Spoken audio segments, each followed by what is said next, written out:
Rabbeinu une permission particulière. Vous savez que Rabbeinu, il a écrit d'autres livres que le Likutei Moharan et que le Sipurim Maasiot.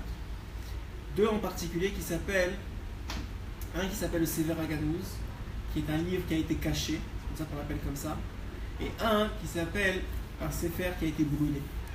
Donc il a écrit deux livres plus grands dans leur dévoilement que le Likutei Moharan, mais que le ciel, que Akadosh Baruch Hu, le ciel n'a pas permis de dévoiler.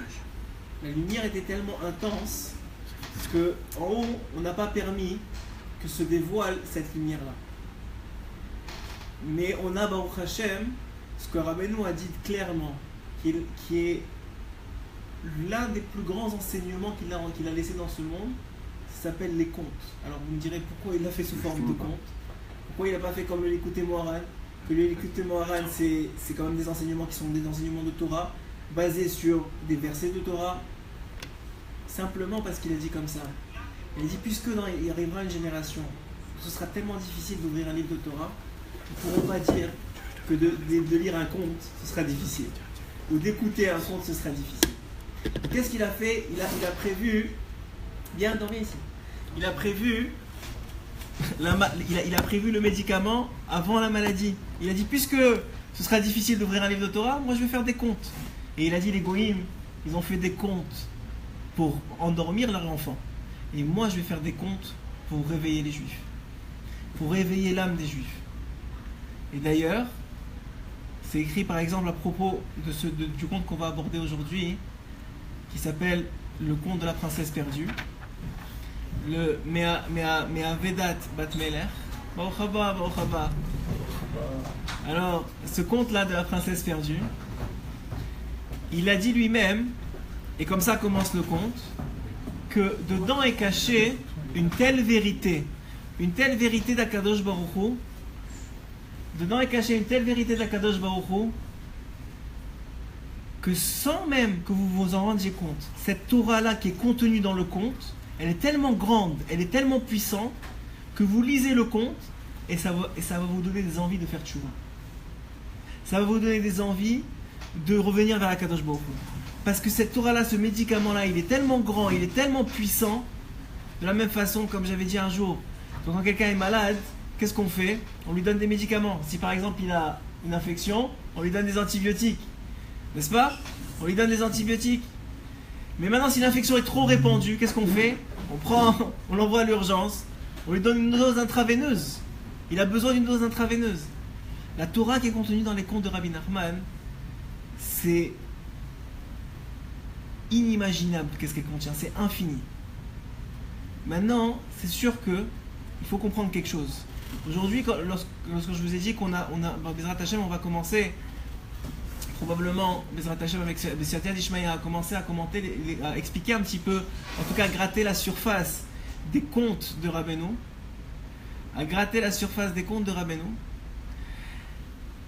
il faut comprendre quelque chose. Déjà avant même de commencer, que ces contes-là, ils ont une profondeur infinie. Et que par conséquent, tout ce qu'on va pouvoir gratter ou dévoiler, ce n'est que la surface de ce qui peut être vraiment dévoilé, et même de la kavana, de l'intention profonde que Rabbeinu a voulu donner à ces contes-là. Ce qu'on veut, c'est simplement goûter ce miel-là qui est contenu dans ces contes-là. Ce qu'on veut, c'est simplement goûter ce bonheur-là qui est contenu dans ces contes-là. Et alors, on se retrouve, ça va? Vous êtes tous... Parce que je vois qu'il y a des... C'est la guerre. Oh, la guerre du son. Oh, alors, simplement pour vous dire que ce qu'on va dévoiler, c'est juste une infime partie de ce que vous pouvez dévoiler. Plus que ça, c'est tellement profond. Vous savez, Baruch Hashem, ici, il y a des gens qui ont étudié la Gemara. N'est-ce pas là-dedans? Baruch Hashem. Alors, vous savez que dans la Gemara, on a au centre la Gemara, c'est-à-dire ce que les Tanaïm, avec la Mishnah et les Amoraïm ont apporté au monde, ce qu'ils ont écrit, c'est la Torah orale. Et venu après ça, un homme. On devrait plutôt l'appeler un ange, parce qu'il est tellement grand. Il s'appelle Rashi. Rashi, il est venu. Qu'est-ce qu'il a vu? Il a vu un jour un père qui enseignait à son fils et qui était en train de se tromper dans son enseignement. Son fils avait 5 ans. Il a dit, je peux pas supporter de voir un père qui malheureusement n'a pas le niveau de Torah qu'il faut et qui va maintenant transmettre à son fils des enseignements qui sont erronés de la Torah. Donc qu'est-ce qu'il a fait? Il a dit, je vais écrire un pirouche. Je vais écrire un pirouche. Une seconde. Est-ce que tu as appuyé? Attends. Ah, non. On a raté le début. Tu prendras le... C'est pas grave. Alors, donc je vais écrire un pirouche. Et ce pirouche-là, je vous dis, ce cours-là, il est extraordinaire. Je vous dis, c'est pas moi. Les contes, c'est quelque chose de très fort. Et vous allez avoir énormément d'Yetzirah dans ce cours-là. Je m'y attendais. Je savais qu'il allait en avoir. Et c'est pas grave. Mais je vous dis, ce qui est contenu dans ces contes-là, c'est de la bombe atomique de Torah. C'est de la puissance nucléaire. C'est ça qui est contenu ici. Maintenant, ce que je suis en train de vous dire ici, ce que j'étais en train de vous dire, c'est que Rashi est venu et a apporté. Rabbi nous dit c'est le frère de la Torah. Sans lui, aujourd'hui, on ne peut rien étudier. Alors, il y en a qui disent que parce qu'on a le niveau des enfants de 5 ans d'il y a 300 ans, il y en a qui disent simplement que Rashi avait Ruach HaKodesh. Et comme il avait Ruach HaKodesh, il avait l'Esprit Saint. Donc lui, il a dévoilé une Torah qui, comme la Torah, est adaptée pour l'enfant de 5 ans comme pour Rav Yosef. La même Torah, les mêmes mots, l'enfant de 5 ans, il l'étudie, Rav Yosef l'étudie. Et tous les grands, les tzadikim qui ont donné une Torah de ce niveau-là, elle s'étudie comme ça. Que ce soit un enfant de 5 ans qui lise un conte, ou que ce soit un Mekoubal qui trouve le remède de la Kabbalah dans ce conte-là, les deux vont kiffer. Mais ils vont trouver leur compte dans ce conte. Et la même chose, quand vous étudiez la Torah, et que vous prenez une page de Gemara, vous allez étudier, vous allez voir dans la Gemara, vous allez comprendre la Gemara selon Rashi. C'est la première étape. C'est-à-dire la compréhension de Rashi. Maintenant, une fois que vous avez bien compris, c'est clair dans votre tête, vous passez de l'autre côté de la page. Rashi, c'est l'intérieur de la page. Il y a de l'autre côté de la page Tosfot. Tosfot, c'est les petits-fils de Rashi qui sont venus expliquer la Gemara et surtout venus apporter des points qui, selon eux, d'ailleurs Tosfot, c'est un groupe de personnes, c'est des petits-enfants de Rashi, donc, et ces Tosfot-là se sont étendus sur plusieurs années. C'est pas juste en quelques années que ça a été créé, ce pirouche-là, cette explication-là. Et quand Tosfot est venu et a dévoilé ce pirouche-là, quand il est venu et ça a donné ça, quand vous commencez maintenant à lire Tosfot, avec les questions qu'il a sur Rashi, vous voyez la Gemara, qui a les mêmes mots maintenant dessus, mais c'est pas la même Gemara. C'est pas la même du tout. C'est comme si vous lisiez une nouvelle Gemara, une nouvelle page de Gemara, parce que le point de vue est tellement différent que tout s'enchaîne de façon complètement différente. Et tout ce que tu avais compris avant, tu avais l'impression que tu n'as rien compris. Et les deux sont vrais. Alors, aujourd'hui, lorsqu'on va commencer ce shiur-là, déjà, le shiur du Sipurim Maasiot, que Bezrat Hashem, en parallèle avec celui du Likutei Moharan, on va essayer d'aborder, puisqu'on a eu beaucoup de demandes par rapport à ça. Il faut déjà, avant même de commencer cette étude-là, qui n'est pas censée être une étude en tant que telle, il faut comprendre que Béhémet, c'est tellement profond qu'il faut aller chercher le maximum qu'on peut, mais savoir qu'il y en a encore beaucoup derrière. Et que si vous voyez, et je vais vous en apporter des pirouches qui sont contradictoires, des explications qui sont contradictoires en fonction du même conte, et je vais moi-même le faire pour vous, il ne faut pas vous heurter à ça. Il faut que vous compreniez qu'au contraire, ça vous montre la grandeur et la profondeur du conte. Ok? Ça, c'était l'introduction. Mais on va continuer Bezrat Hashem, d'accord? Donc voilà, le premier conte, il commence comme ça. Est-ce que vous avez des questions? Bon, on y va. Ana ve'amar. Rabbeinu, il a déclaré, il a dit Baderer si parti marase chez kol mi she'aya shomea haya lo hilrur tshuva. J'ai pas dans un chemin, en chemin, ça veut dire j'ai presque pas fait attention entre guillemets, il dit comme ça. En chemin comme ça, qu'est-ce que j'ai fait? J'ai raconté une histoire. En chemin, ça vient aussi un autre remède. Ça veut dire que lui, il l'a fait en chemin, mais que ça veut dire aussi que ces contes-là, ils viennent toucher les chemins de tous les juifs du monde. depuis sa venue dans ce monde-là jusqu'à la venue de Mashiach, chacun on est dans un chemin différent. Et chacun dans notre chemin, on peut être touché par ce conte-là. Shekol Mishaya Shomea Hayalo Hirur Tshuva. Tout celui qui va l'écouter, il aura sans s'en rendre compte. C'est d'ailleurs un très grand conseil que je vous donne, c'est que si vous avez des amis ou de la famille qui est très très loin de la Torah, de leur offrir les contes. Et qu'ils les lisent, mais que vous leur dites rien, juste c'est des contes, c'est des histoires. Qu'est-ce que tu as à perdre de lire une histoire? Et il dit ici, je vous garantis, que celui qui le lit, ça va réveiller quelque chose en lui qui va lui faire tchouva. Et on va voir quoi, on va essayer de comprendre quoi dans ce conte-là. D'accord? Alors comme ça commence le conte. Maase bemelech echad shehayu lo shisha banim uvat achat. Il y avait un roi, Maasé. Vous voyez comment il commence? On dit on est vraiment dans un conte. Il était une fois. Il était une fois, c'est Maasé. Il y avait une histoire comme ça. Il était une fois. Bemelech echad shehayu lo shisha banim uvat achat. Il y avait un roi qui avait 6 garçons et une fille. Et cette fille-là, elle était extrêmement précieuse à ses yeux.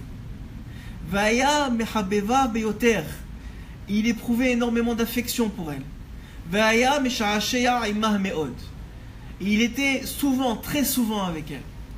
J'avance dans le conte et après ça on va revenir sur ce que j'ai dit.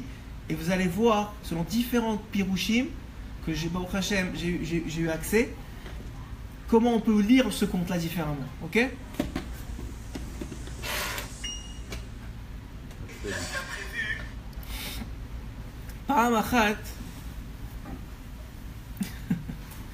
פעם אחת היה מתוועד עימה ביחד באיזה יום ונעשה ברוגז עליה ונקחה מפיו דיבור שאלו טוב ייקח אותה.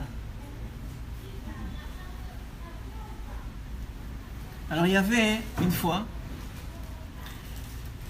qu'il était avec elle et un certain jour le roi il s'est mis en colère contre elle et une parole fut lancée de sa bouche. Oublie, c'est pas grave. Oublie ça. On est dans le conte. Le but c'est qu'on en tire le maximum. Ok? Alors, hein? C'est bon?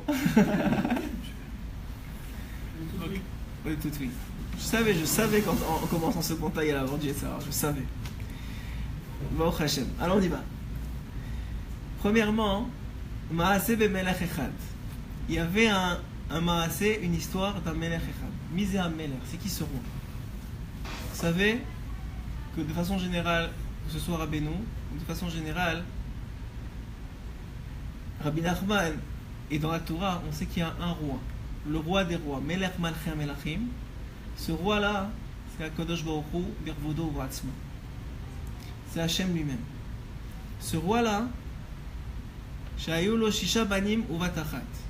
Il avait 6 garçons et une fille. C'est qui ces 6 garçons et c'est qui cette fille? C'est Sphirot et Malchut, non?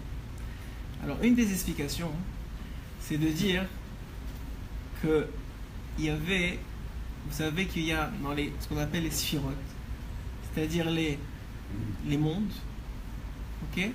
Il y a les mondes, les 7 mondes qui sont inférieurs, qu'on appelle les sphirotes. Ces sphirotes-là, ils ont des noms. Chesed, la bonté, Vora, le Din, etc., etc. En vérité, ces mondes-là, c'est des forces d'Akadosh Baruch Hu. C'est des forces d'Akadosh Baruch Hu qui sont dévoilées dans le monde. Hachem, il est impossible de le connaître. C'est impossible de savoir c'est qui. C'est impossible de toucher c'est qui. Mais il nous a fait ce chesed la gamour, cette bonté-là, de quoi? Il a fait cette bonté-là de nous donner une anhaga de lui, de nous donner une compréhension de lui. Comment? À travers ses comportements. À travers ses comportements. Donc, quand on appelle la sphira de chesed, la sphira de bonté, c'est une sphira qui est là parce que Hachem se comporte comme ça. C'est une force qu'il a mis dans le monde qui lui appartient. Maintenant, c'est écrit qu'un homme, il est créé à l'image, t'écoutes Hachem, il est créé à l'image d'Hachem. Donc en vérité, un homme, lui aussi, il a ses sphirotes en lui. Il a ces forces-là en lui. Hachem, il lui a donné ces forces-là. Ces forces qui sont dans le monde, elles sont aussi en lui. Puisque c'est écrit dans la Gemara qu'un homme, c'est olam katan, c'est un petit monde. Qu'est-ce que ça veut dire? Ça veut dire que chacun d'entre nous, on a une carte génétique spirituelle.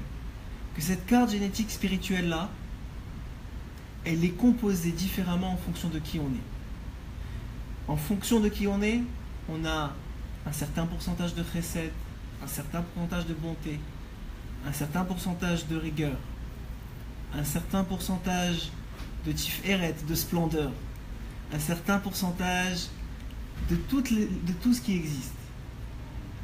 On a ce pourcentage-là en nous.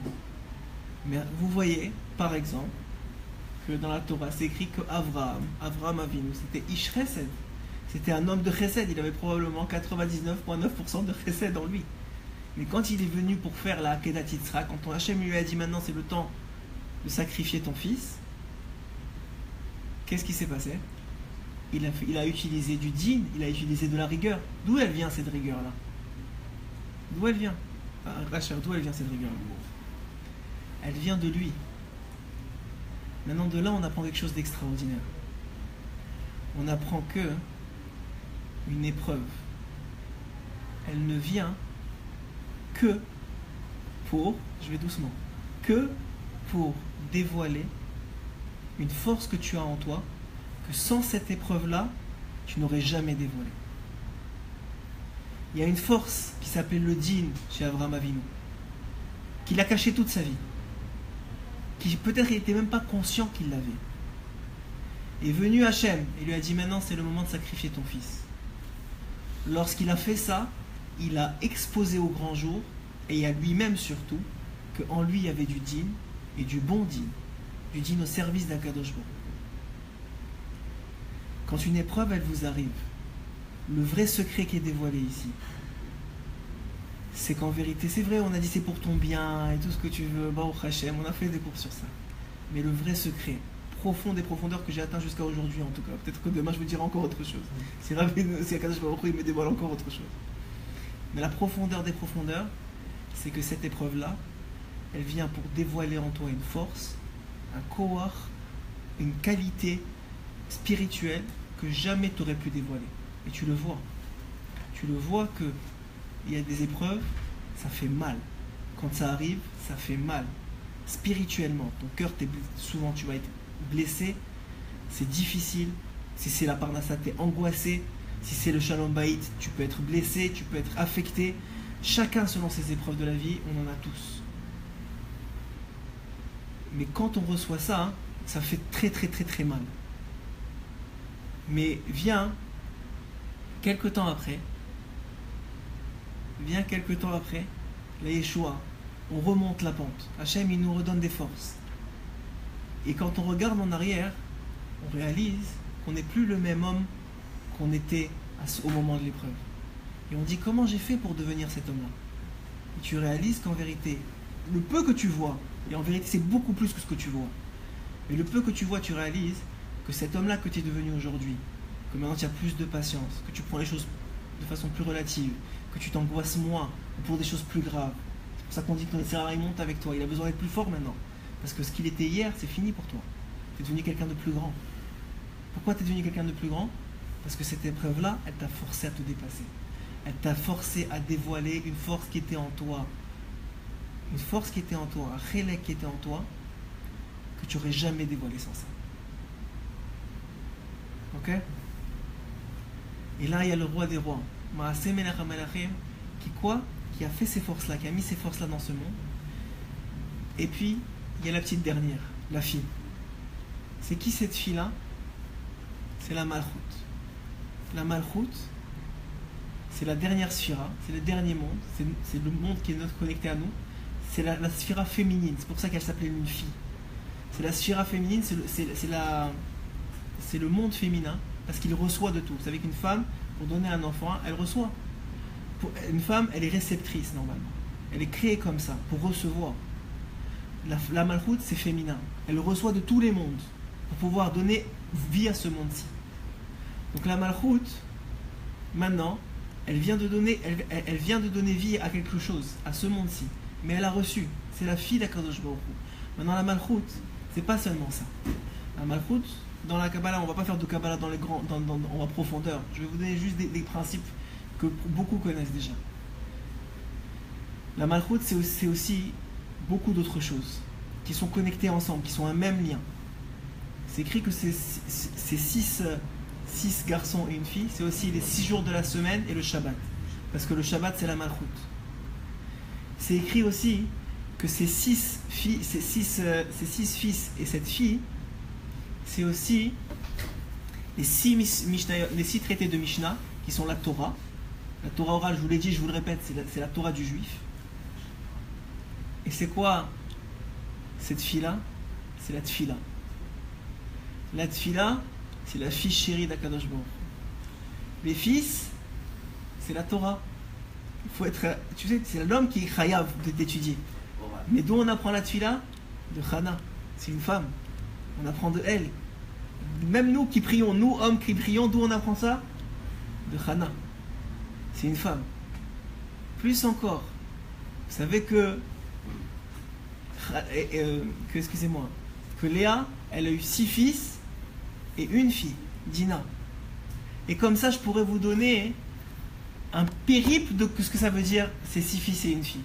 Et en fonction de chaque explication que je vous donne, le conte, il va avoir rien à voir avec l'autre explication. Rien. Et on va faire cet exercice-là ensemble. Vous allez faire de la Gemara dans les contes. Bienvenue dans le monde de Rabbi Nachman. Alors il dit comme ça. Il dit simplement, on commence comme ça. Donc vous avez compris, on va prendre le plus simple, qui est en vérité collèle de tous les autres. Comprendre que les 6 sphirotes, les 6 forces, qui sont finalement, qui se déversent, qui descendent dans la Malchut, c'est aussi le Shabbat, c'est aussi la Tfila. Et on a dit dans le côté Moran Zayin, la Tfila, c'est la Emouna, c'est la même chose. La Tfila, c'est le Emet, c'est la même chose. La Tfila, c'est les Nissim, c'est la même chose. Ça, on repart dans l'écoute des Moran Zayin. Je ne vais pas rentrer dans ça maintenant. Ok? Tout est connecté.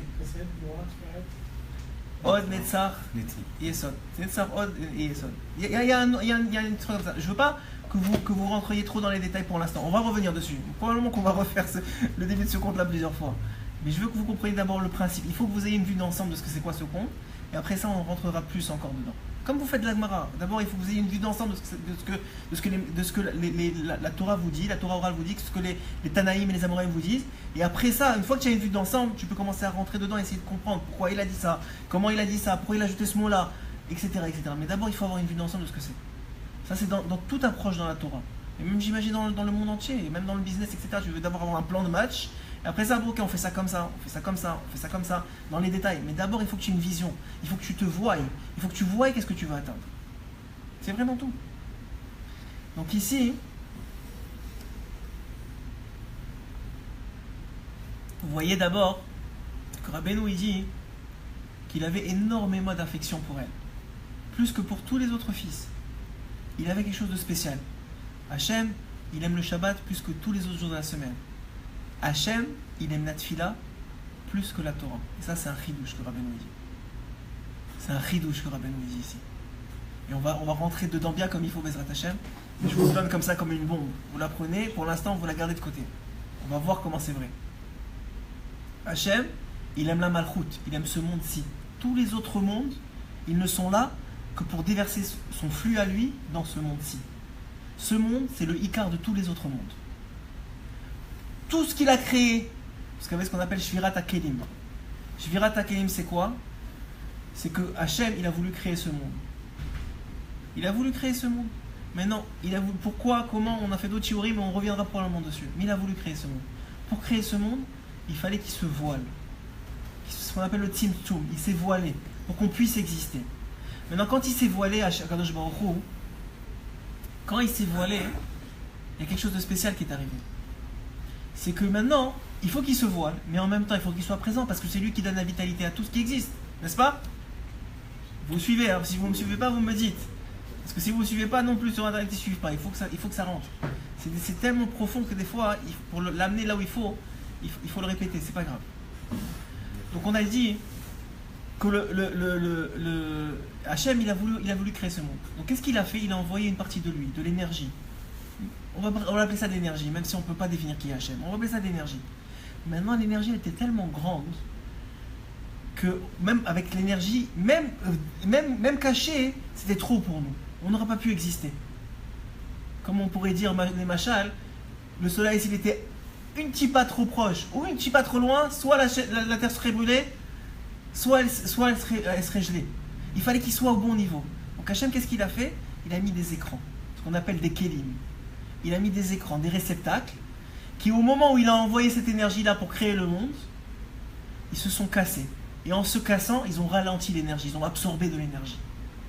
Ils ont absorbé de l'énergie pour que le résiduel de cette énergie, ce soit notre monde, et que ce résiduel-là soit exactement ce qu'il faut pour qu'il existe. Et que nous, on existe avec. Alors, donc là, ça c'est la création du monde. Vous voyez que le conte, il remonte depuis la création du monde, depuis ce que Rabbeinu il a vu au moment avant même que la création elle a existé.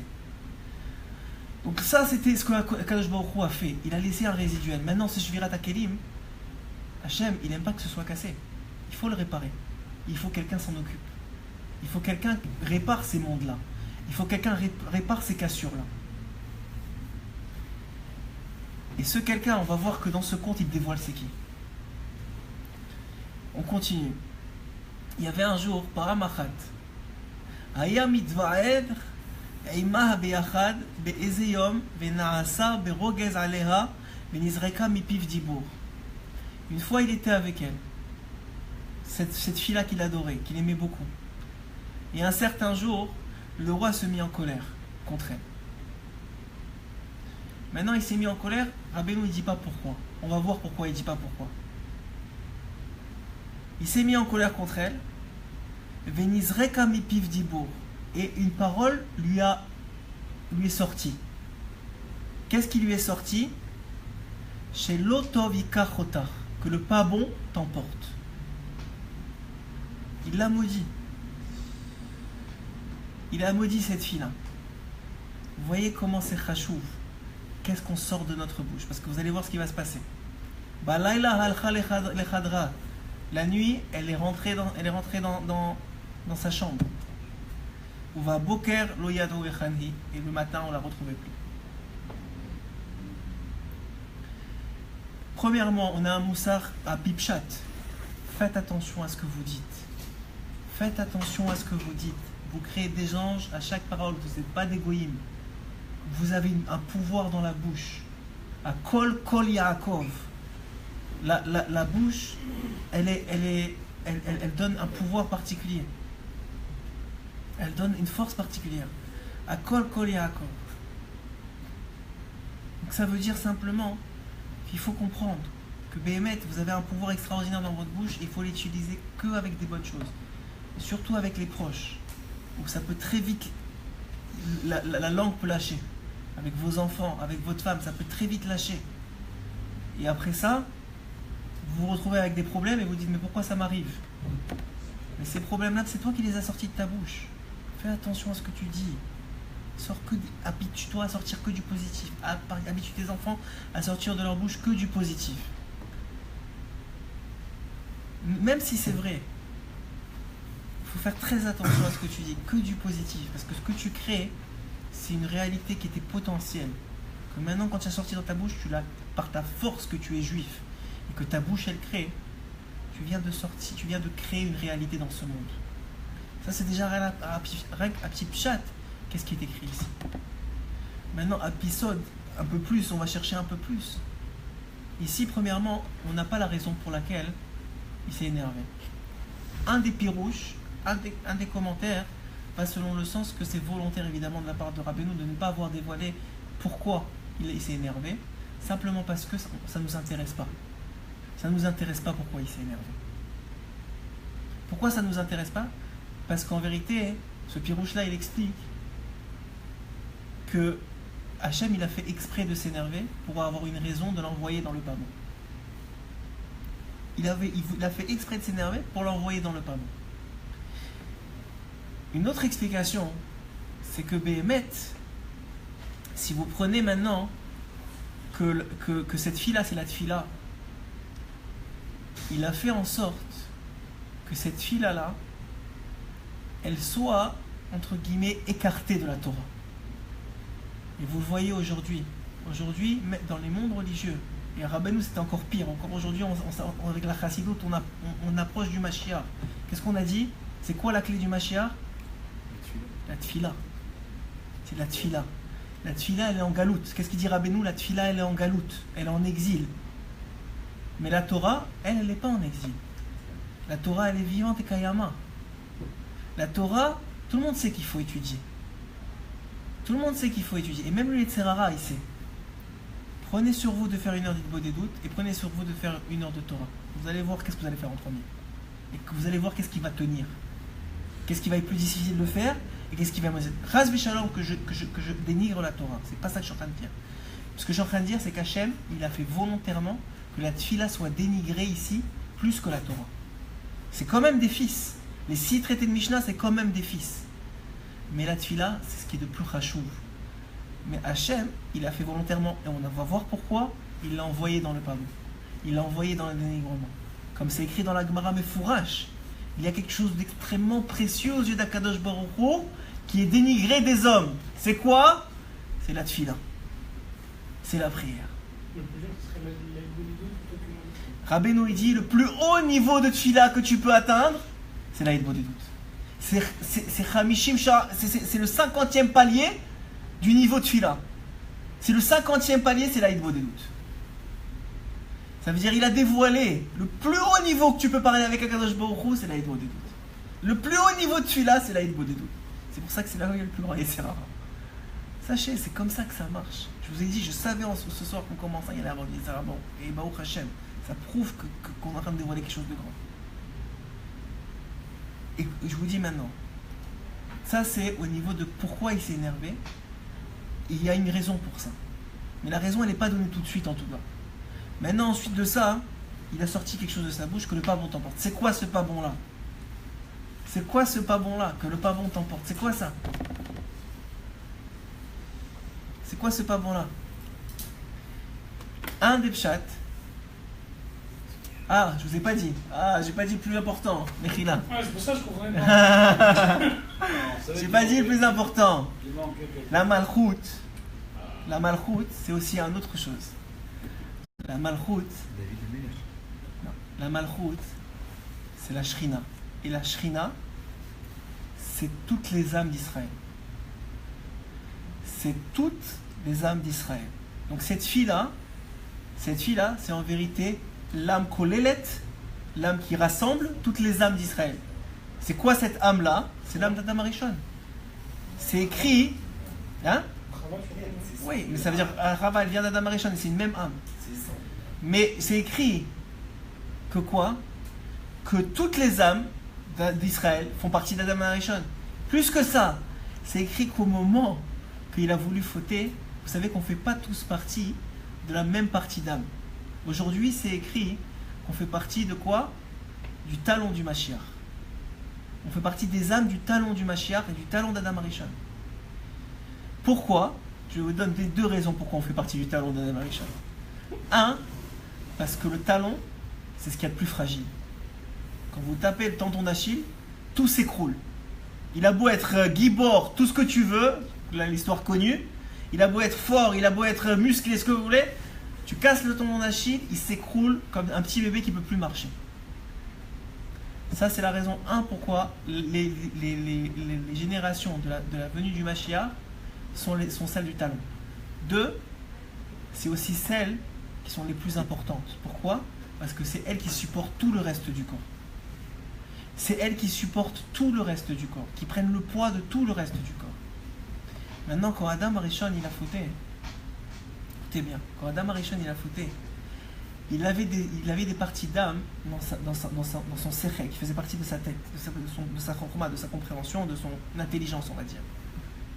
Et le Hari Akadosh il dévoile qu'au moment où quelqu'un il faute, et à plus forte raison la première faute, on revient toujours à la faute originelle qui s'appelle celle de Adam Arishon.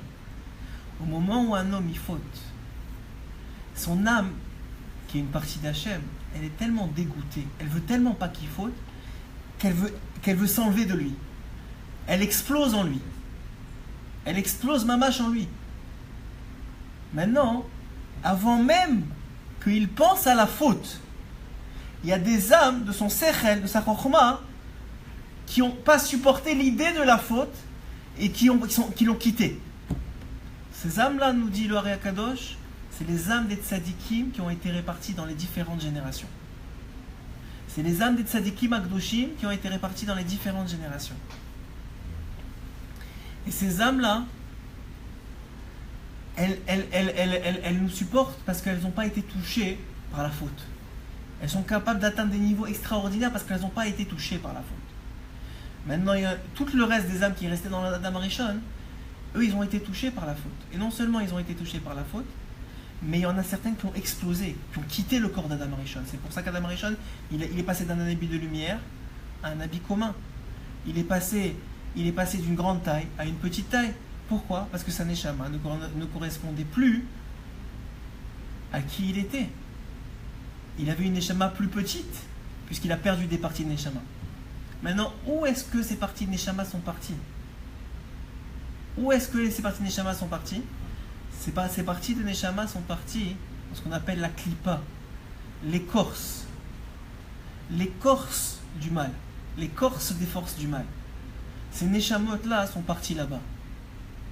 Maintenant, ces neshamot-là, c'est vrai qu'elles sont parties là-bas. Elles sont en prise, certaines jusqu'à aujourd'hui, dans les forces du mal, dans l'écorce du mal. La preuve en est la chose suivante. C'est rapporté par un des pirouges, une des explications qui rapporte sur une là que cette fille-là, c'est toutes les neshamot d'Israël, que vous voyez dans la Torah elle-même.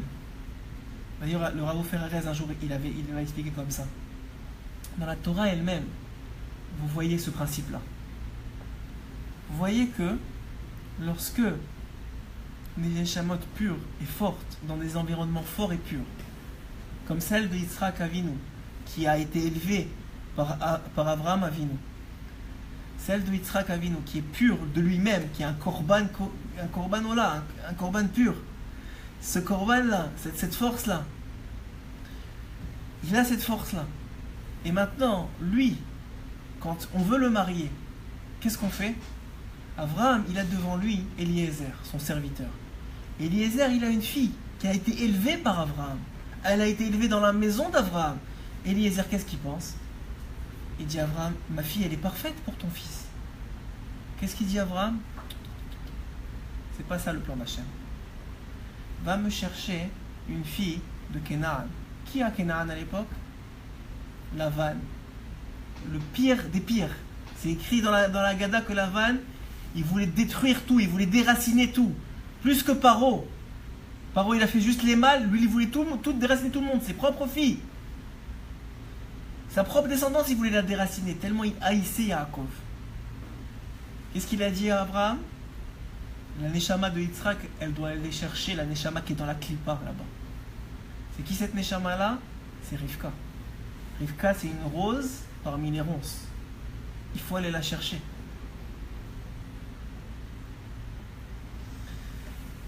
Viens, on passe encore un peu après. Yaakov, tiens bon, ça va aller. Yaakov, il devait se marier lui aussi. Lui, il est né encore dans une avira de Gdusha, de Tahara. Qu'est-ce qu'il a fait? Il est bémet né dans une avira de Gdusha de Tahara. Chez qui? Chez Yitzhak, son père. Il a vécu, il a étudié la Torah, Baruch Hashem, en tout cas les premières années de sa vie. Est arrivé le moment de se marier. Qu'est-ce qu'il a fait? Lui aussi, il devait aller chercher.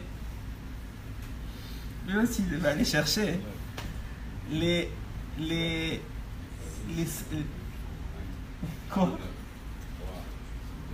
Les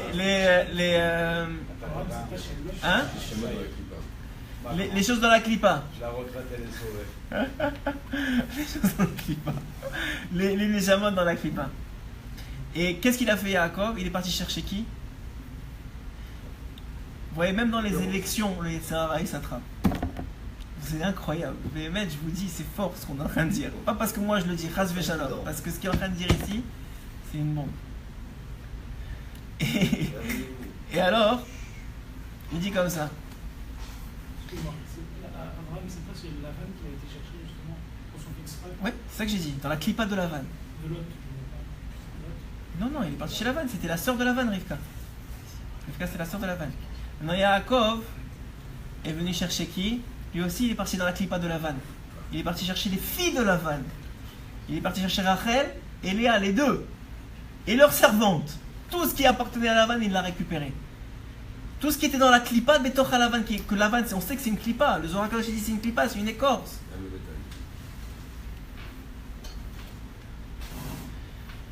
C'est une écorce. Cette clipa-là, c'est une écorce. Je m'excuse parce qu'on est en même temps sur le live et Rouven il s'éclate à je sais pas quoi. Mais c'est très disturbing. Ok. Alors il dit comme ça. Prends ta revanche. Alors il dit comme ça.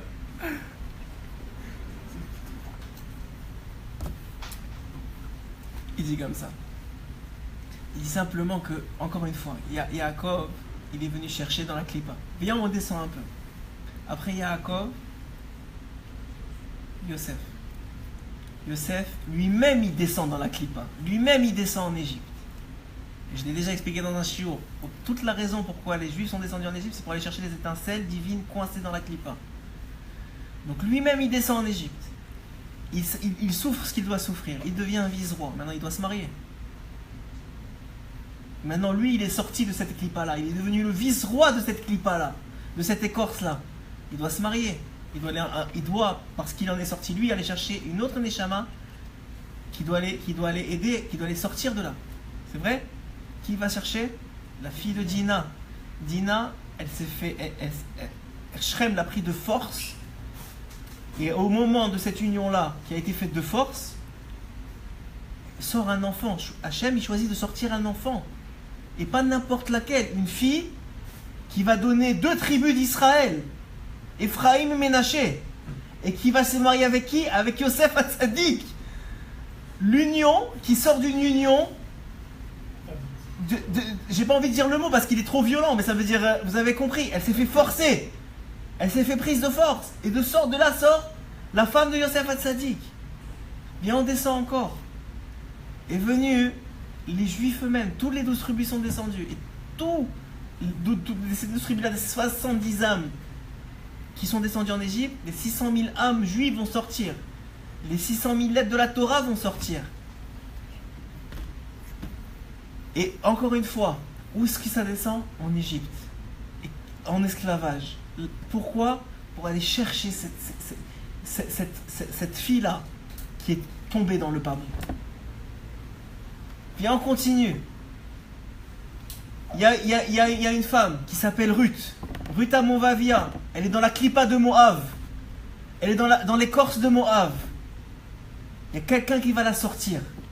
Elle va se convertir au judaïsme. Elle va se marier avec Boaz, un juif, un tzaddik. Qui va sortir de elle? David Amelech. Le roi le plus grand qu'on a jamais eu dans Am Israël. Qui va sortir de David Amelech? Mashiach Tzidkenu. Le Mashiach lui-même. Et d'où lui Mashiach il vient? Comme tu as dit, il vient d'un côté de David Amelech. Mais d'où vient Moab? De Lot. Qui a fait quoi? Un inceste avec sa fille. Il a eu Moab. Donc Moab vient d'un inceste. Donc du Pétor à Klipa, dans la Klipa profonde des mauvaises mœurs, Hachem il va sortir la rose du Mashiach. Dans le pas bon, il va sortir la fille. Vous réalisez ce qui est écrit ici? Vous réalisez ce qui est écrit ici? Hacher, je veux que tu réalises ce qui est écrit ici. Mais maître, quand j'ai préparé j'ai pensé à toi. Je veux que tu réalises ce qui est écrit ici. Et j'ai pas dit, est-ce qu'un chéri vient, il vient pas ce soir? Je vous l'ai dit ou pas? Alors voilà. Écoutez, on continue. C'est très profond. Les questions, si vous en avez, on en parlera. Mais je veux vous continuer sur le Mahalar. Là, on est dans les Torah Klipa. Donc vous avez compris que selon cette explication-là, qui n'est ni celle de la Tfila, même si tout est connecté, mais selon l'explication que cette fille-là, c'est les Neshamot d'Israël, on se retrouve que maintenant, Hachem, il l'a envoyé dans le pas bon. C'est quoi ce pas bon-là? Selon cette explication-là, c'est son monde-ci. Il l'envoyait ici. Ça, c'est le pas bon. Ici, on est dans le pas bon. On est dans le pas bon et il faut sortir le bon. Il faut sortir ces neshamot qui sont encore dans la clipa. Et pourquoi il y en a qui ont la force de sortir les autres? Parce que eux-mêmes ils sont sortis, n'est-ce pas? Parce que eux-mêmes ils ont fait tchouva. Mais c'est qui le premier homme à avoir fait tchouva? Abraham. Non. Adam Arishon, bravo Abraham. Adam Arishon, il a fait tchouva. Après qu'il a fauté 900 et quelques années, 30 ans, puisqu'il a donné 70 ans à David Ameler, encore une fois on fait la boucle. Qu'est-ce qu'il fait? Il fait tchouva. Mais quand il fait tchouva, il a des âmes en lui. Oui ou non? Il a des âmes en lui. Ces âmes-là, elles ont fait tchouva avec lui. Donc maintenant, quand elles reviennent, elles ont la force de la tchouva. Et qu'avec cette force-là, qu'est-ce qu'elles font? Elles ramènent ceux qui sont pris dans la clipa. Donc maintenant, le fait qu'il ait fait Adam Arishon, c'est vrai qu'il y en a des âmes qui l'ont quitté, qui ont été pris dans les forces du mal. Mais on a deux points forts. Un, les âmes qui ont quitté Adam Arishon avant la faute, c'est les tzadikim. Deux, celles qui ont quitté pendant la faute, elles sont parties. C'est le but, c'est d'aller les chercher. Mais deux, les âmes qui sont quand même restées malgré la faute et qui ont fait tchouva avec Adam Arishon. Ok? Continue. Maintenant, c'est écrit que Balayla halha lechadra. La nuit elle est partie. Ok? La nuit elle est partie lechadra et le matin on la trouvait plus. Pourquoi? Je vous ai dit aussi, et je fais exprès de croiser les explications pour que vous compreniez la profondeur, mais surtout que Bezrat Hashem, on ait le goût de ce qui est caché ici. On a dit aussi que cette fille-là, puisque c'est la tfila, c'est la Emouna. C'est écrit, quand est-ce qu'il faut avoir de la Emouna? Bah laïla, la nuit. Le schéma de la nuit, qu'est-ce qu'on dit? Emet ve Emouna. Qu'est-ce qu'on dit le matin? Emet ve yativ. Qu'est-ce que ça veut dire? La nuit, on doit avoir de la Emouna. La nuit, tu dois avoir de la Emouna. La nuit, c'est la nuit physique, mais c'est la nuit de votre derrière à chacun. C'est la nuit de votre chemin à chacun. Chacun, on a des moments de nuit, on a des moments d'obscurité, on a des moments de difficulté, on a des moments où c'est dur. Physiquement, spirituellement, jamais on va créer un mot, parnassatiquement. Hein? C'est pas à ce moment-là, justement, la Emouna, elle arrive. Exactement, exactement. Alors il dit ici, elle est partie, la nuit elle était là. La nuit elle est partie. Quand le jour s'est levé, elle n'était plus là. Qu'est-ce que ça veut dire selon cette explication-là? Quand le jour s'est levé, ça veut dire quand tout va bien. Quand tout va bien, qu'est-ce que tu fais? T'oublies de lever la tête au ciel. T'oublies de prier. T'oublies de l'importance de la prière. T'oublies d'avoir confiance. Ah, tout va bien. Pourquoi je me poserais des questions? Au contraire, c'est quand tout va bien que tu dois te réveiller, que tu dois continuer à prier, que tu dois profiter que tout va bien pour prendre cette force-là que Hachem te donne et la mettre dans ta tefila et la faire grandir et avancer. Comme j'avais donné hier dans le shiur un exemple. C'est comme une bon Hachem en Israël on a ça beaucoup. Il y a des bicyclettes avec des moteurs. Quand le moteur il passe, si tu pédales encore plus, tu vas évidemment, si tu embranches le moteur et tu pédales, qu'est-ce que tu fais? Tu vas avancer des kilomètres et des kilomètres, beaucoup plus vite que si tu n'as pas de moteur. Tu vas engranger de l'information, tu vas engranger du grandissement, c'est vrai? Mais quand tu n'as pas de moteur, que le moteur, tu as encore une demi-heure à faire de route et tu n'as plus de batterie, et que tu dois faire juste à la force de tes jambes, c'est vrai que c'est dur, c'est vrai que ça fait mal, c'est vrai que tu n'avances pas beaucoup. Mais qui sort grandi de ça? Celui qui pédale. Celui qui pédale après ça, il va avoir les mollets comme ça. Il va grandir. Il va être plus fort. Donc en vérité, le jour et la nuit, c'est deux travails différents. Quand ça va bien, quand t'es bessimra, quand tout est bon, qu'est-ce qui se passe? Engrange les kilomètres. Parce que maintenant, Hachem il t'a donné le moteur, engrange les kilomètres. Et quand ça va mal, quand c'est difficile, quand c'est compliqué, bats-toi. Parce que maintenant, qui tu construis, c'est toi-même. Et ce toi-même-là, lorsque ça ira mieux, tu vas pouvoir engranger les kilomètres. Cette construction-là spirituelle, elle est nécessaire. Je vous ai dit, l'épreuve, elle ne vient que pour te construire et te révéler. C'est facile à dire, c'est difficile à faire. C'est très difficile à faire. Par rapport à ça, si on a un chemin, plus on a engrangé, et au moment où on a de kilomètres à faire à la fin. Bien sûr, Bien sûr, si on a un chemin à faire, à parcourir, plus on a engrangé quand ça allait bien, moins on aura d'efforts à fournir à la fin, on aura accompli ce qu'on aura accompli, évidemment. On est tous sur un chemin. On est tous sur un chemin. Et notre... On n'est pas encore rentré dans ça, je ne vais pas le dire. On avance. Ok? Ça va? Très bien. Là, on continue.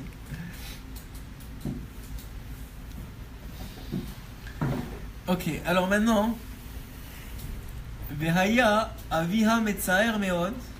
Et maintenant que la fille, on ne la retrouvait plus, le père, qui est donc le Meler, qui est donc Akadosh Baruch Hu, ça, tout le monde est unanime que c'est Akadosh Baruch Hu.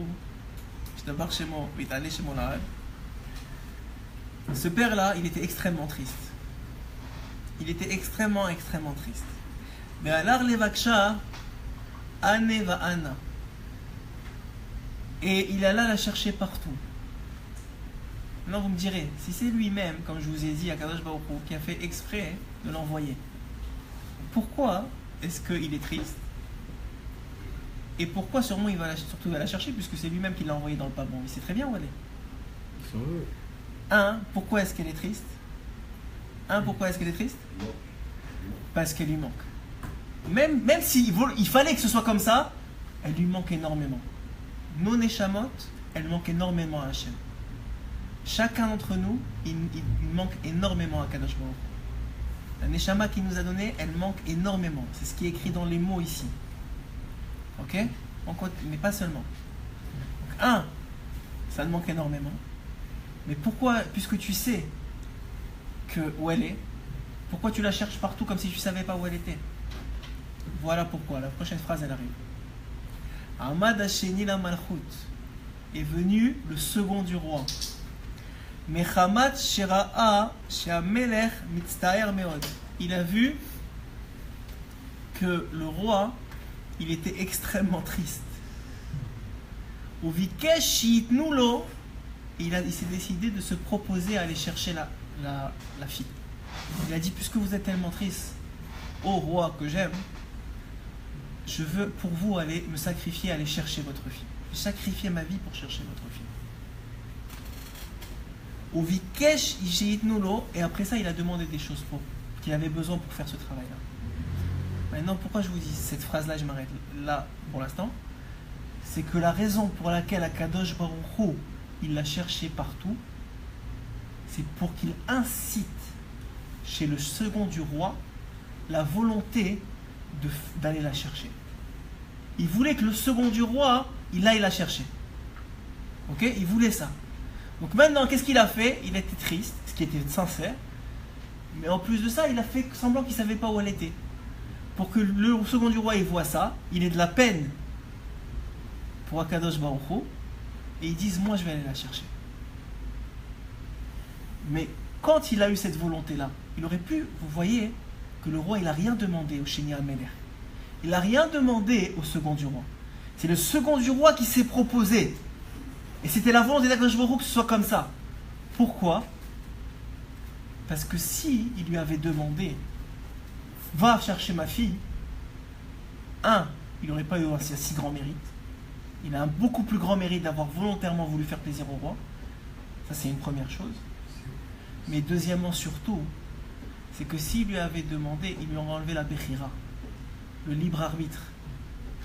Il aurait dit, bon, je fais la volonté du roi et c'est tout. Mais ce qu'il voulait, c'est pas qu'il fasse la volonté du roi, c'est qu'il fasse sa propre volonté à lui. Maintenant, écoutez bien, c'est qui ce second du roi? C'est qui ce Sheni HaMelech? Sheni HaMelech, selon une première explication, Sheni la Malchut. Les tzadikim, non? Hein? Pas les tzadikim? C'est Rosh Béné Israël. La tête des Béné Israël. C'est évidemment les tzadikim. Et en premier lieu, qui on appelle Rosh Béné Israël, Moshe Rabbeinu. Moshe Rabbeinu, et je vous ai dit que Moshe Rabbeinu, je ne vais pas le répéter, mais je vous le répète quand même, Moshe Rabbeinu, et le Ari Akadosh, et le Baal Shem Tov, et Rabbeinu Akadosh, ils sont tous la même âme. Sheni HaMelech, c'est les tzadikim ha'amitim. les tzadikim d'une darga sans vouloir être quoi que ce soit. C'est quelque chose de spécial. Le Sheni Ameler, c'est aussi chacun d'entre nous. Chacun d'entre nous, on est Sheni Ameler. Parce que chacun d'entre nous, on est ici, même si ça paraît très dur quand ça va mal, on est ici parce qu'on l'a choisi. Parce qu'on a voulu aller chercher la fille du roi pour faire plaisir à Kadosh Baruch Hu, ça nous a fait mal de le voir triste. Chaque juif ici, il est là pour ça. Pour aller chercher la fille du roi. Maintenant, ce Sheni Ameler, il a demandé des choses. Le roi, il lui a dit, qu'est-ce que tu veux? Tout ce que tu veux, je te donne pour que tu puisses réussir ta mission. Qu'est-ce qu'il lui a dit? Il lui a dit, roi, il lui a demandé quoi? Mesharet, un serviteur, Vessus, un cheval, Omeot, al hotsaot, Ve'alach levaksha, et de l'argent, et il est parti à sa recherche. Maintenant, c'est qui le cheval? C'est qui le serviteur? Et c'est quoi l'argent? On va être très simple pour l'argent. L'argent, c'est la parnassa de l'homme. Ok? Ça, c'est très clair. Un homme, il a besoin de parnassa pour vivre. Malheureusement, dans ce monde, c'est ça que ça vaut. Donc Hachem, il va lui donner la parnassa s'il fait le travail qu'il veut, c'est-à-dire le travail pour lequel il est dans ce monde, qui est de rechercher le Sheni Ameler.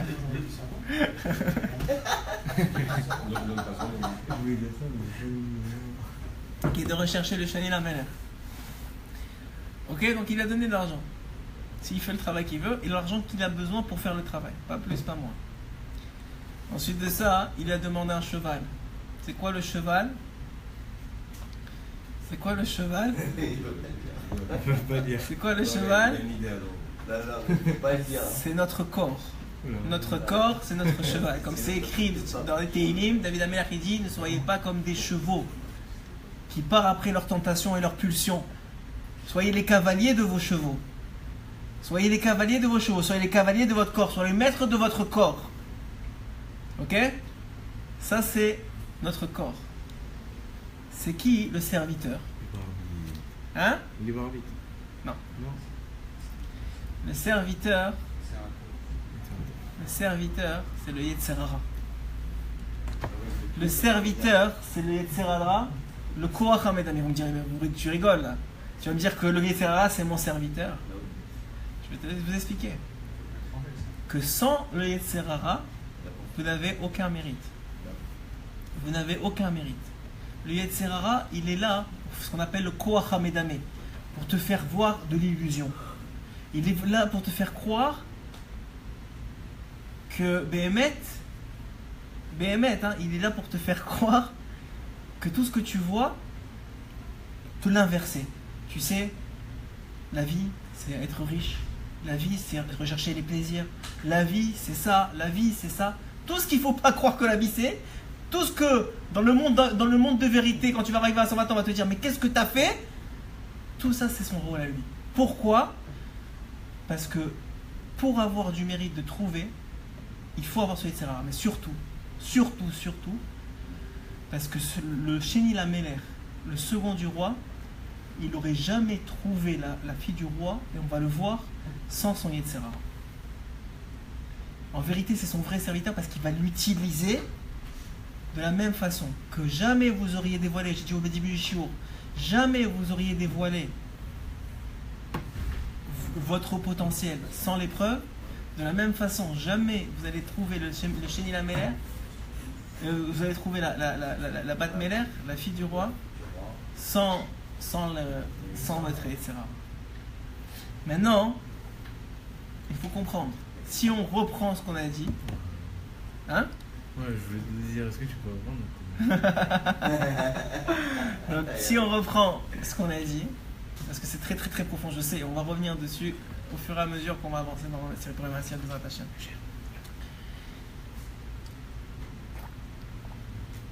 Si on reprend ce qu'on a dit, excusez-moi, si on reprend ce qu'on a dit, on est qui nous? Il y a une question qui se pose, fondamentale, que j'avais dans le cours des jeunes, sur l'appel Rouven, j'avais posé cette question-là. On est qui nous? Est-ce qu'on est on réalise que Rabbeinu est en train de nous dévoiler quelque chose d'extraordinaire. Il est en train de nous dévoiler que nous, on n'est pas notre cheval, c'est-à-dire on n'est pas notre corps, mais ça on l'avait compris. Je veux dire, ce ne serait pas ici, en tout cas pour ceux qui sont ici, Baruch Hashem, et ceux qui écoutent les shiurim et qui essaient de se renforcer, ils ont compris Béhémet. Ils ont compris Béhémet qu'ils ne sont pas leur corps. Parce que s'ils étaient leur corps, ce ne serait pas comme ça, n'est-ce pas? Maintenant, l'extraordinaire chidouche de Rabbeinu, c'est qu'on n'est pas non plus la fille du roi. Qu'est-ce que ça veut dire? On n'est pas non plus notre Neshama. Ça veut dire quoi? C'est un homme, tu lui dis tu es qui? Ah, moi je suis le fils du roi, je suis ma Neshama, c'est ça moi. C'est-à-dire ceux qui sont en tout cas dans la Torah, qu'est-ce qu'ils croient? Ils croient, c'est sûr on n'est pas le corps. Ceux qui sont malheureusement qui croient qu'ils sont le corps, c'est un autre problème. Mais ils croient au moins qu'ils sont la fille du roi, qu'ils sont notre Neshama. Oui ou non? Il nous dit, le Rav Abergel, il a un pirouche, vous savez, il a un livre extraordinaire de Chassidut. Il explique, il a donné un machal et je vais vous le raconter ce machal-là, cette parabole-là. Ce machal-là, il est comme ça. Il dit que de la même façon, quand un homme, il veut souffler dans un ballon pour le gonfler, qu'est-ce qu'il fait? Il prend ses lèvres, il le colle au ballon, il souffle à l'intérieur. Qu'est-ce que ça fait? Ça gonfle le ballon. L'air qui est à l'intérieur, d'où il vient? De lui. Il lui appartient à lui. Il dit c'est la même chose avec nous. Nous, on est le ballon. Notre corps, c'est le ballon. Hachem, qu'est-ce qu'il a fait? Et c'est écrit sur Adam Arishon. Il lui a insufflé une âme. Et on le dit tous les matins. Il nous a insufflé une âme. Il a soufflé en nous. Quoi? Une partie de lui. C'est quoi cette partie-là? La fille du roi. La fille. Attends, ne commence pas, c'est compliqué. C'est la fille du roi. Il a insufflé en nous. Donc on a dit, la fille du roi, c'est toutes les Neshamot d'Israël. Mais c'est aussi nous-mêmes. Attends, c'est aussi nous-mêmes. Donc ça veut dire, on doit chercher, pour ceux qui sont sortis, comme Yaakov, il est parti chercher sa femme Rivka, etc. On est parti chercher les autres. Pourquoi? Parce que Arevim les Elazé, on est connectés les uns aux autres. Comme le machin rapporté par le Ben Ishraï que je vais vous rapporter, que sûrement vous avez déjà entendu, mais qui est tellement beau. Puis il y a maintenant un groupe de juifs qui ont dit pour Pessah, on va faire une croisière. On va partir en croisière cachère, les piscines pour les hommes, les piscines pour les femmes, tout bien, tout cachère, tout nickel, tout beau. Maintenant, ils n'ont pas fait attention.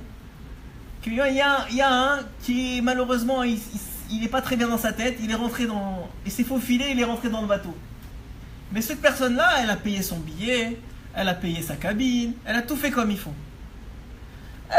On lui a donné, bon, elle n'a pas payé très cher, on lui a donné le bas-fond là-bas du bateau, ok? Pessah passe, arrive Chol HaMoed. Chol HaMoed, monsieur, il décide, j'en ai marre de ce bateau. Qu'est-ce que je fais? Il a pris dans ses bagages, regardez comment il est intelligent, une tronçonneuse. Il vient, il commence à faire dans sa chambre, dans le plafond, dans le truc de sa chambre.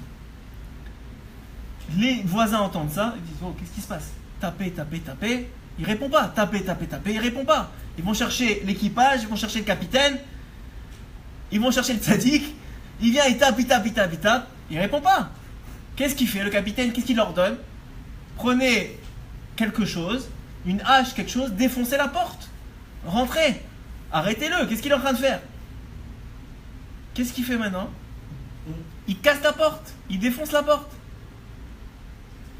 Qu'est-ce qu'il fait ce monsieur-là, qui est dans son endroit? Qu'est-ce qu'il fait? Il leur dit, mais vous êtes fous, j'ai payé ici. Vous n'avez pas le droit, c'est de la violation de vie privée. Vous n'avez pas le droit d'être là. Qu'est-ce qu'il dit? Qu'est-ce qu'il leur dit? Il leur dit, vous n'avez pas le droit d'être là. Il leur dit, mais vous... Et alors, il lui dit, mais vous rigolez, c'est nous que vous traitez de fous, mais c'est vous le fou. Vous ne réalisez pas quand vous faites un trou dans votre cabine. C'est tout le monde, vous et tout le monde qui va couler. Ben Ishraï, c'est la même chose pour les juifs. Ne crois pas que maintenant, si tu es un bon juif dans la Torah et à la synagogue, que tu peux, chas v'shalom, cracher, ou même que tu peux délaisser une âme juive qui est prise dans la clipa. Parce que tu vas descendre plus profond qu'elle. Tu as le devoir de la sortir de la clipa, c'est ton rôle. Si toi t'en es sorti, c'est Hachem, il a décidé que toi t'en es sorti. Ou en tout cas, parce que personne n'est sorti complètement, mais qui en est sorti un petit peu, ce que tu as atteint, t'es chayav, t'es obligé de sortir les autres. T'es obligé. Donc Hachem, celui qui vient, qui comprend ça. C'est pour ça qu'on est tellement content de pouvoir transmettre. C'est pour ça que Hachem, il a permis qu'Internet, un truc aussi qui apporte autant de Toum'a, il puisse exister pour qu'on aille chercher ces neshamot-là qui sont prises dans la clipa. Avec tout le respect qu'on doit à chaque neshama juive. Et à nous-mêmes, on est pris dans la clipa, chacun à son niveau. Donc maintenant, c'est vrai pour le mauvais, mais c'est vrai pour le bon. Si maintenant il y en a un qui commence à dire, tu sais quoi, je vais engager un avion et je vais accrocher le bateau à un avion, et le bateau maintenant il monte grâce à ça, c'est lui, mais tout le bateau qui monte avec lui. Toutes les neshamot d'Israël qui montent avec lui. Quand vous faites quelque chose de bien, c'est pas seulement vous qui gagnez. C'est tout Am Israël qui gagne. Tout Am Israël. Pas seulement votre famille, mais tout Am Israël qui gagne. Ça, c'est le principe que quoi? Que Hachem, il a insufflé en nous. Maintenant, je reviens à la question. On n'est ni notre âme, ni notre corps. Mais qui on est? On est le second du roi. C'est qui ce second du roi, Ribono Shel Olam? Pour ça, il faut aller voir le Hari Akadosh. Le Hari Akadosh, il dit comme ça. Il dit, et pour ça, je vais d'abord vous rapporter un machal, pour que vous compreniez. Écoute bien. Je vais vous rapporter un machal. Les enfants du roi, tu as déjà dit les enfants du roi. Les enfants du roi, c'est pas vrai, parce que les enfants du roi, c'est la neshama. La fille, c'est pour ça que ça s'appelle une fille, ça lui appartient. Une fille, c'est sanguin, c'est une relation sanguine avec elle. C'est indéliable. Le cordon, il ne peut pas être coupé. Vous savez, quand vous êtes parents, que vous êtes parents pour la vie, on peut avoir 30 ans, avoir réussi vos enfants, être mieux que vous serez toujours leur père et vous considérez toujours comme vos enfants. Et le pire, c'est-à-dire s'ils se trompent, etc., vous serez toujours leurs parents. Pourquoi? Parce que vous avez un lien sanguin. La même chose, le lien entre Akadosh Baruch Hu et la Neshama. C'est la même chose. Ok? Maintenant.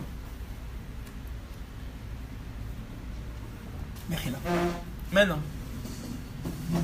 Est venu. Et donc on a dit, je vous donne un machal. Il y a un machal qui est aussi rapporté par le Ben Israël. Il dit comme ça. Il dit, il y avait dans un champ, ou à l'approche d'un champ, il y avait un homme qui était estropié, qui n'avait pas de pieds, qui n'avait pas de jambes, et un homme qui était aveugle. Et l'estropié, il était devant le champ, et il voyait un fruit. Il voyait un fruit qui lui a beaucoup plu. Mais le problème, c'est que ce champ, il ne lui appartenait pas. Et s'il prenait ce fruit, c'était un vol. Donc au début, il s'est retenu. Mais après, il a dit, bon, bah écoute, si c'est comme ça, je ne peux plus me retenir. Mon Yetzerara, il m'a attrapé. Il a dit, je veux ce fruit-là. Mais il a dit, comment je vais faire? Je suis estropié, j'ai pas de jambes. Et il s'est rappelé que dans le même endroit, le même entourage, il y a un aveugle. Alors il est parti voir l'aveugle, il a dit, écoute, tu sais, viens. Il a commencé à essayer de le convaincre. Viens, on va aller chercher ce fruit-là. Alors l'aveugle, au début, il a dit non. Il a dit, mais de toute façon, t'es stupide. Toi, t'es estropié, tu peux pas marcher, et moi, je le vois pas. Qu'est-ce que tu veux qu'on fasse ensemble? Alors il a dit quoi? Moi, j'ai planifié un plan. Regarde ce qu'on va faire. Tu vas me mettre sur tes épaules. Toi, tu vas marcher. Et moi, je vais te guider. Moi, je vois, je vais te guider. Et comme ça, ils ont fait. Il l'a mis sur ses épaules. Il a avancé.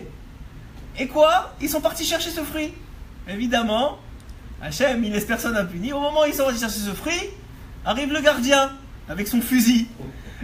Il veut le tirer. Alors, il arrive comme ça. Très vite, qu'est-ce qu'il fait?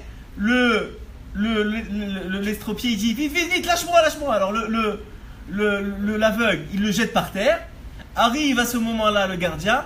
Il lui dit, mais vous avez volé un fruit? Il dit, non, il est tombé, on n'a rien volé. Il lui dit, de toute façon, comment tu veux qu'on vole? Regarde-nous. Moi, je suis estropié, lui, il est aveugle. Qu'est-ce qu'il fait, le gardien? Il prend cet estropié-là, il le met sur l'aveugle, il dit, voilà comment vous avez fait. Il dit le Ben Ishraï, c'est la même chose au moment de notre jugement en Olam Haba. Va venir devant Akadosh Baruch Hu, la Neshama du juif, la Bat Meler qu'on a dit, la fille du roi. Elle va dire à Akadosh Baruch Hu, et Akadosh Baruch Hu va dire voilà ce que tu as fait dans ce monde. Elle va dire moi? Mais moi je peux pas bouger. Moi regarde-moi, depuis que je suis sorti du corps, je suis très bien, je suis revenu chez toi. Moi je t'adore papa. Pourquoi tu me dis moi je veux pas? Je dis ah ok, alors c'est qui? Il dit c'est lui là, c'est le corps. Je dis ah le corps, très bien. Amène le corps, on va le juger. Il amène le corps dit moi? Mais regarde, depuis que la Neshama elle m'a quitté, je suis allongé, je peux rien faire. Il dit ah c'est comme ça, vous voulez essayer de m'avoir? Il prend la Neshama, il la met dans le corps, il prend la Neshama, il la met dans le corps, et qu'est-ce qu'il fait? Il les juge ensemble. En vérité, il ne les juge pas ensemble. Parce que quand c'est écrit que, par exemple, on va il y a des gens qui vont au Gehinam, par exemple, ou qui vont au Gan Eden. Est-ce que vous croyez que c'est la Neshama qui va au Gehinam ou au Gan Eden? Jusque-là, on pensait que oui. Jusqu'à Rav Benou et le Kadosh le dévoile, on pensait que oui. Ce qu'il est en train de dire ici, c'est que la Neshama, c'est une partie d'Hachem. Dès qu'elle quitte ce monde, elle repart sur le Kissa Kavod. Elle ne passe même pas en jugement en vérité. Ce qui se passe en jugement, c'est le second du roi. Ce qui passe en jugement, ce qu'il appelle, je vais vous dire dans les mots du Hari Akadosh, le levouche. C'est l'habit de la Neshama. L'habit, attends, on va doucement. L'habit de la Neshama. L'habit de la Neshama, c'est la connexion entre le corps et l'âme. Il y a quelque chose qui s'appelle un levouche, un habit, qui en vérité fait la connexion, le chibou entre le corps et l'âme. C'est ce qu'on appelle l'habit de la Neshama. Cet habit-là, c'est lui qui est jugé. Cet habit-là, c'est nous. Cet habit-là, c'est le second du roi. Le cheval, c'est qui? Le cheval, c'est le corps. La fille du roi, c'est la Neshama. Le second du roi, c'est nous. Le second du roi, c'est ce levouche-là. C'est lui qui va être jugé, c'est nous qui allons être jugés. C'est qui? Très bien, je sais que tu étais là la dernière fois. Très très bien. Le second du roi, c'est nous. Qui on est, nous? Répondez chez l'homme, qui on est? Nous dit Rabbeinu Akadosh, écoutez-moi, nous, on est notre Bechira, on est notre libre arbitre. Nous, on est notre volonté. Là où se trouve ta volonté, dit Rabbeinu, là tu es. Tu peux être à la synagogue et vouloir être à la plage, sache qu'en vérité tu es à la plage. Tu peux être... Alors comment ça fait que je suis à la synagogue? C'est Hachem, il a dit il y a des mérites. Dans le ciel il y a des mérites. Tu peux être chez toi, tu t'es pas réveillé, mais tu veux absolument être à la synagogue, tu regrettes, tu te sens mal, j'aurais voulu être à la synagogue, tu fais tchouva, sache que tu es à la synagogue. Alors ça ne veut pas dire que ça veut pas dire que il faut rester chez soi et dire je veux. C'est pas ça que ça veut dire, ne me comprenez pas mal. C'est qu'il y a un lien de volonté. La volonté c'est l'essence de qui on est. Maintenant, cette volonté-là, on doit la travailler. Cette volonté-là, elle doit grandir. Cette volonté-là, et nous dire à Rabbeinu, la raison pour laquelle il y a des empêchements dans la Avodat Hashem, c'est seulement pour faire grandir ta volonté. Quand tu veux te lever et que tu n'y arrives pas, c'est seulement pour faire grandir ta volonté. Maintenant, nous, ce qu'on fait, c'est qu'on s'effondre. On dit, j'y arrive pas, ça y est, c'est fini, je suis nul. Mais non, mon grand, réveille-toi. Si tu n'y arrives pas, c'est justement parce qu'Hachem, il veut que tu veuilles plus. Parce que quand tu vas vouloir plus, tu vas atteindre plus. Et si tu veux vraiment, tu arriveras. Hachem, il va te le donner. Hachem, il veut que tu y arrives. Ok? Maintenant, il y a encore beaucoup à dire. Et Bezrat Hachem, on va avancer dans le Haïnyan. Mais il est déjà tard. Et je ne veux pas que ça ajoute. Il y a beaucoup à dire. On va revenir dessus. Et Bezrat Hachem, on fera Bezrat Hachem. Je ne sais pas si on va faire 2 shiurim, on va faire un peu d'écouter Moran une fois, on va voir. Mais je ne sais pas pourquoi, mais cette semaine, j'ai compris qu'on avait besoin de ça. Bezrat Hachem. Chazak ou Baro. Cours exceptionnel. Partagez le avec ses amis. Oui, c'est écrit dans la Gemara. Bon, en fin de compte, le gars là, il a fini son travail avec son bateau là. Hein? Non, il n'a pas fini, il n'a pas fini de le couler, tout va bien. La prochaine fois,